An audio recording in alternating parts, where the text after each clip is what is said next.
Dieu. J'en veux un peu à mon frère Louis parce que c'est la première fois qu'on avait préparé un cantique et il a chanté le cantique qu'on avait préparé. C'est pas grave.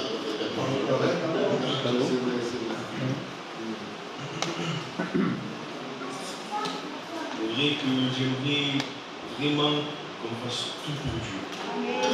Vous savez, ma femme me connaît, et je me connais aussi, Dieu me connaît, et je ne veux pas être hypocrite devant Dieu. Et si on monte là, comme nous a dit une fois, on n'est pas là ni pour se montrer, ni pour, vous savez, je ne voulais même pas venir, je demande pardon à Dieu et je voulais mépriser personne. Je me suis contrarié au travail, j'étais chez moi, je n'avais pas envie de venir. Et j'ai dit, Seigneur, si j'y vais, c'est parce que c'est Jésus pour toi. Si j'y vais, je me force pour toi et j'ai besoin de toi. Je ne voulais ni témoigner, ni chanter, j'ai besoin de la grâce de Dieu. J'ai besoin que Dieu parle dans ma vie, j'ai besoin de sentir Dieu. Il y a des moments où ça va, il y a des moments et on ne doute pas de Dieu, mais de nous-mêmes. On doute de ce qu'on est, on doute de notre état devant Dieu. Et pour ma part, j'ai besoin de la grâce de Dieu.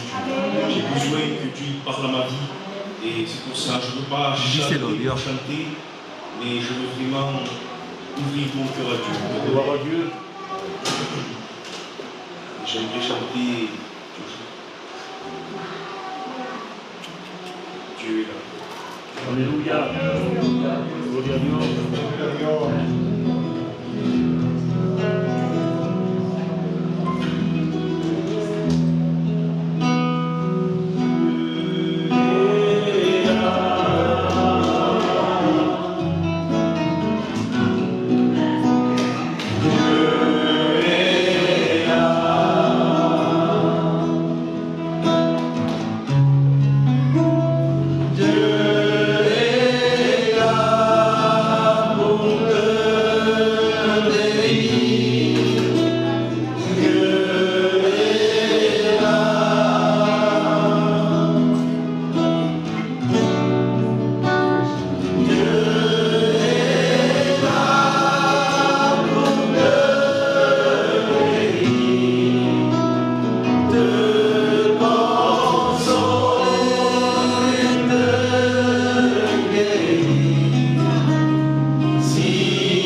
pouvoir venir vous expliquer comment j'ai rencontré Dieu, parce que c'est vrai que dans cette église, je ne l'avais jamais fait encore.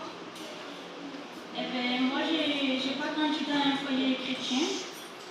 Et la première personne qui a connu l'évangile, ça a été ma grand-mère. Et c'est à travers elle que j'ai pu aller visiter des églises. Elle m'emmenait avec elle quand j'étais petite.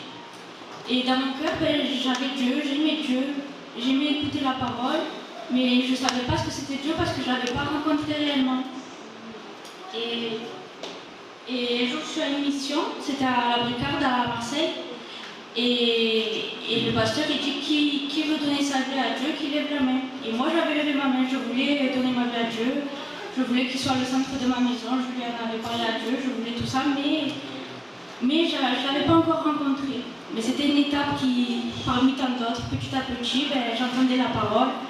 Et moi, ce qui s'est passé, en fait, c'est que dans ma maison, il y avait eu un désert, il s'est passé quelque chose de mauvais. Et je me suis mise dans ma chambre, ça concernait ma mère à cette époque, et moi je ne pouvais pas vivre sans ma mère, c'était quelque chose d'imaginable pour moi, inimaginable.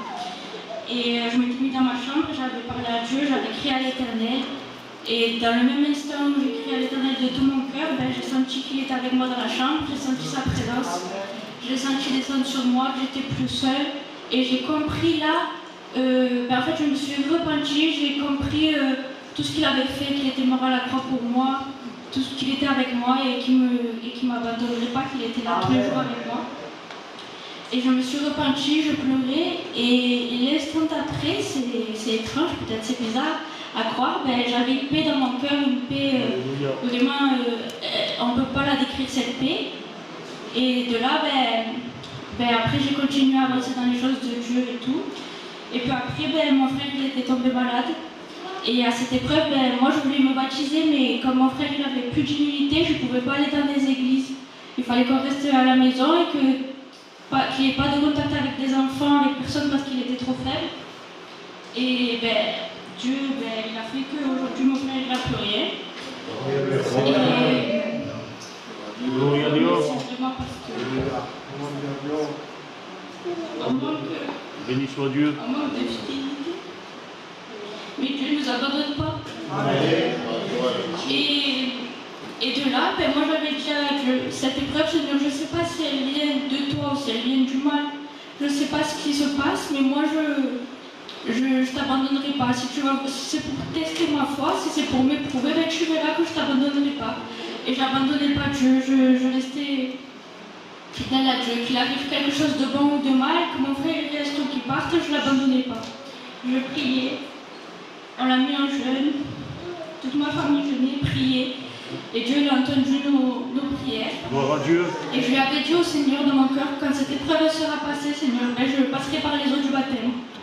Et à ce moment-là, je me suis vraiment engagée avec Dieu parce que je l'avais dans mon cœur, je le connaissais. Mais tout le monde me disait, pourquoi tu ne te baptises pas, Marina? Ça y est, tu peux te baptiser. Et moi, je n'étais pas encore prête. Et à ce moment-là, j'étais prête et dans mon cœur, il y avait ce feu qui voulait que je me baptise, je voulais me baptiser. Alors, je l'ai fait pour Dieu, je me suis engagée. Ça fait 1 an que je suis passée par les eaux du baptême. Et franchement, c'est le plus important dans cette vie. C'est la meilleure chose que je peux vous conseiller. Ce que j'ai vécu de rencontrer Dieu, j'aimerais que chacun d'entre vous puissiez le vivre. Parce qu'il n'y a rien de mieux.